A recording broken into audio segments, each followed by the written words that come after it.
Say hello to the beautiful status quo. Hello world. We're talking about status quo in comics today. I know Eeyore. I need to hold on to. Eeyore won't be in the chat.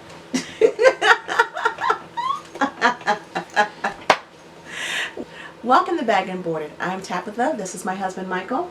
And today we're talking about comic books and the status quo. Now, comic books, especially your mainstream running comic books like DC and Marvel, are intimidating to get into. I know you look at all of this X-Men and you're like, where do I start? Correct. But the fact of the matter is that superhero comics and a lot of your larger running comic series like Archie, they're slice of life in a sense, but they're also a soap opera. Ooh, I love soap operas. I know you love soap operas. Yeah, I love stories. Yes. Yes, the stories. Maybe not the daytime stories, but definitely the dramas of the primetime dramas. Yeah, I guess EastEnders is a prime time. Especially if it's BBC. I love English dramas. Okay. Yeah. They're the same. American dramas just went under.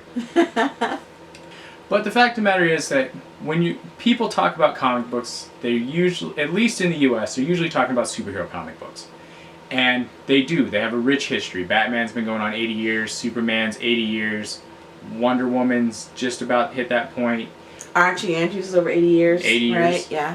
He did have superhero titles at one point. He did. He did. Yes. The Marvel Universe as we know it has been going on for at least 60 years. Captain America has been around since the 40s. So these are long, rich histories.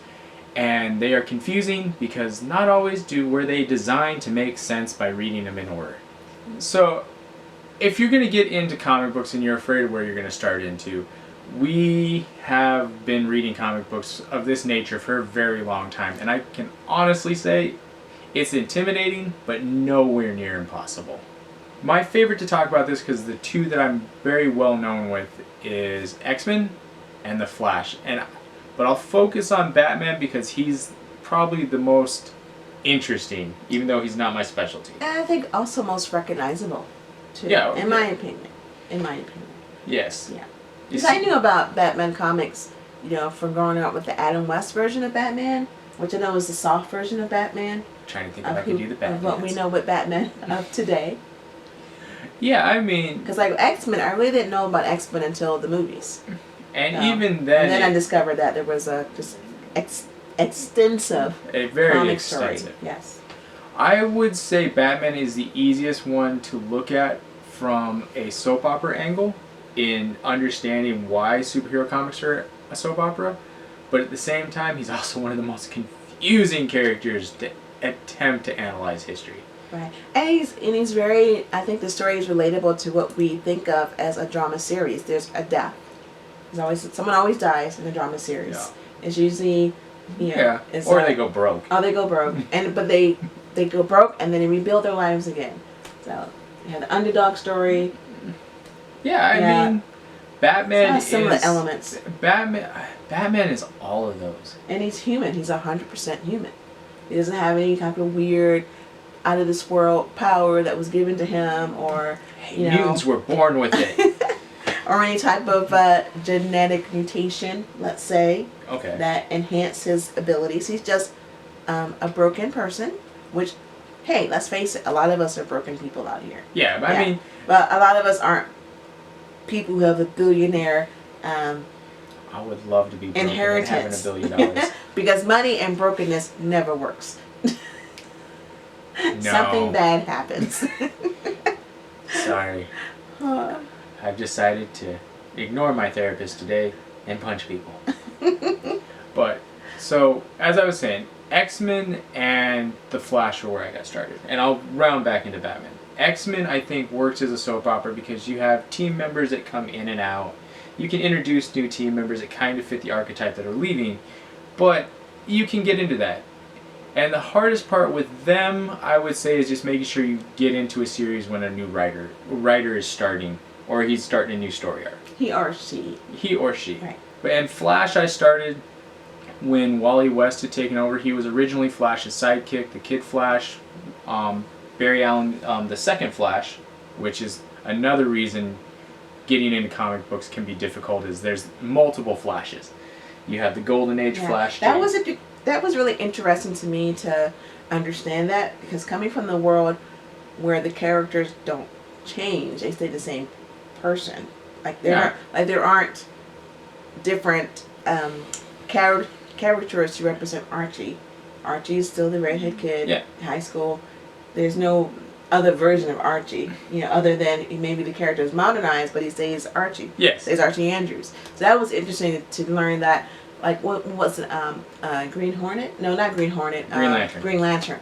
How many different Green Lanterns that there are, because that's a mantle that they are given, right? And they become the Green Lantern. Quick, very brief rundown of the Flash. You have the Golden Age, which was in the 40s through the part of the 50s, was Jay Garrick. When DC rebooted, they pretended like those superheroes didn't exist, in a sense, but they re-envisioned them for the Silver Age, which is like the late 50s through the 60s and 70s. Part of the 70s, then you got Barry Allen, and he got a kid sidekick who happened to develop his powers the same way he did. And then in the 80s, DC rebooted their entire universe because they realized, holy crap, we have way too many alternate realities. So were they trying to make it more kid-friendly? Is that why? They were trying to condense it, because at one point, Jay Garrick was on one reality of Earth, Barry was on another, and there was the multiverse, just that whole idea that every action has something, there's something there. And they tried to condense it because it was way too much information. Barry died in the event. Wally took up the mantle, and he ran with it for like 20 years. Then Barry's, I'm not even going to go into Bart, but he came from the future, and he eventually took it when Wally retired to be with his family. And then Barry gets brought back to life, and now Barry's the Flash again. Oh, that was a lot to follow. Yes, it was. But, and just saying that is an exact reason why we're making that video. That is a lot to follow. It was a very quick explanation, but the fact of the matter is, it doesn't matter. I grew up with Wally. Most of his stuff is collected. If you just want to read that, you can. Knowing other things and going back is a bonus. It's like Easter eggs. Okay. You pick up little things. The more you know, the more, oh, that makes kind of sense. That's cool. Well, why they change this character? But otherwise, it's a soap opera. Everything kind of, after a writer ends, it goes back to the status quo. People pick up. And this is where Batman becomes interesting. Because unlike Green Lantern... that was a long path to get back to Batman. It was. It was. Like I said, X-Men is a team. You have members floating in. Flash is what they call a legacy hero. So you have multiple people who pick up the mantle. But then there's Batman. Now, DC has two characters that do not change. Superman, Batman. Right. Also known as Bruce Wayne. Yes. Right. Yeah. The lovable billionaire. And... well, I guess it depends what universe that you meet Batman.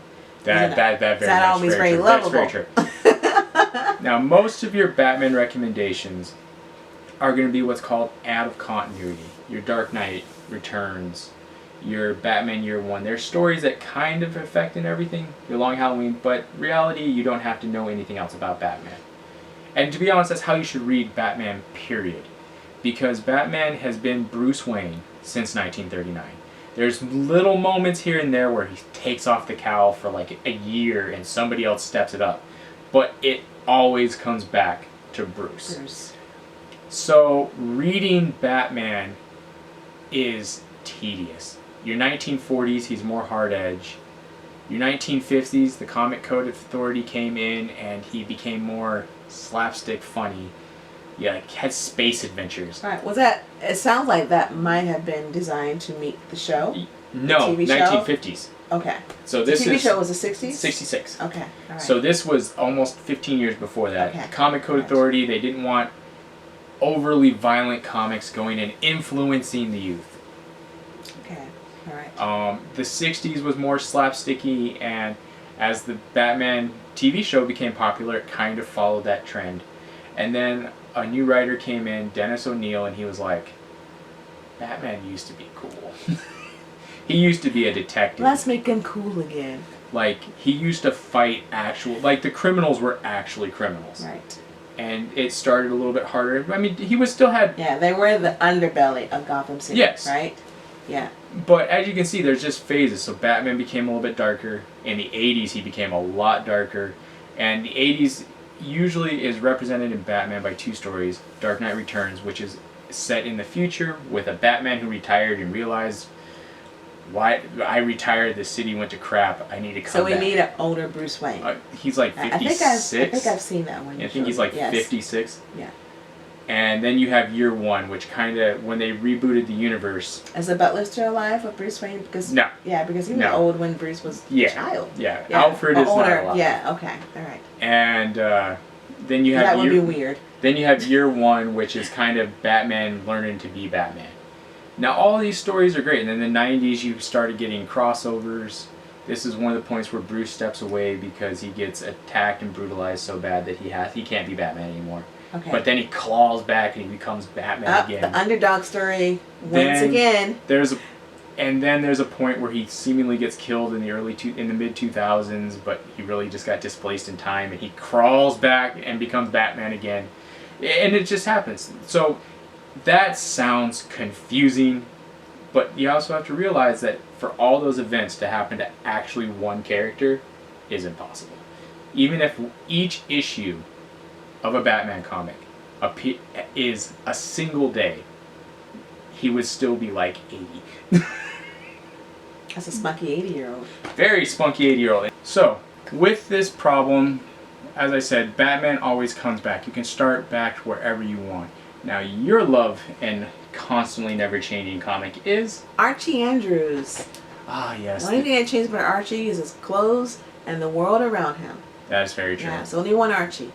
Occasionally they introduce new characters that stick around, but for the most part, Archie is Archie. Right, and of course the core players, Betty Cooper, Veronica Lodge, Jughead Jones, which he has a longer name, but I can't remember the full name. Yeah, so they're the core team, and you have others, supportive characters that come in and out of their lives, depending on what's going on with them. But they've changed a little bit over the years as well. They have. Yes, but mostly it's because, the characters stay the same, but their environment changes around them. So, character-wise, you have the same values written, how they're written character-wise. That stays constant. Well, I'm sure there's a little value change. I mean, the society has changed. Right, they're impacted by the society. But their core character is the same. And that's kind of where we're leaning towards. Like, this has been a very Batman-heavy episode because his continuity is all over the place. Yes. So he's either really silly, he's really funny, or he's a mix of both. But the fact of the matter is, you can pick up Batman at any time. You can pick up any mainstream comic of Marvel or DC and pick it up, because that's what they're designed to do. They're designed to be picked up. Even if they're in the middle of a storyline, you can kind of go back. Yeah. Like, you don't need the decades of experience to get into it. Never be afraid to do that. There are comic books that have been independently single creator runs that can be kind of daunting to get into. But even then, they're usually broken up because they've been going on for so long, they want new readers. Right. So never be afraid in that aspect. Continuity, the status quo, usually comes back with a superhero because they need something to latch onto. They need the brand. They need that moment. Like, Batman can never quit fighting crime. He's going to keep fighting crime. That's who he is, yeah. The X-Men are always going to be hated and feared in some way. They're different. Yeah, in a world that doesn't like things that different. Yeah, I mean, the Justice League has always got to stop the next big threat. And they can't just improve the world just enough so that it stays out of harm's way for its own, because there's no drama, there's no... What would be their function? They would have to change their mission. Yeah, because they have to keep, as society changes, their story changes a little bit. You get more female members because they weren't very female heavy in the beginning. Diversity happens, so there's always a reason to jump in. I recommend always going back if you find a character you love and reading everything else, because it makes it funner. You get to see how he's changed. Wonder Woman's my favorite adaptation to this, because Wonder Woman has changed drastically. There was a point in the 60s she gave up her powers, and I'm trying to think what the technical term, but she opened like a fashion shop up and beat up crime using martial arts. Weird. But it happened. Yeah, it's just, So But it's fun to know, but it's not crucial for you to actually know that. To understand Wonder Woman. No. Yeah, Wonder Woman is just a character who comes in wanting peace. I think it just gives you a deeper perspective of all the lines of characterization that a particular character has gone through. So just learn all the levels of them. Just gives you more comic book knowledge. Makes you seem cooler in the comic book shop if you know all the ins and outs of each character. What I'm striving for, coolness in the comic book shop.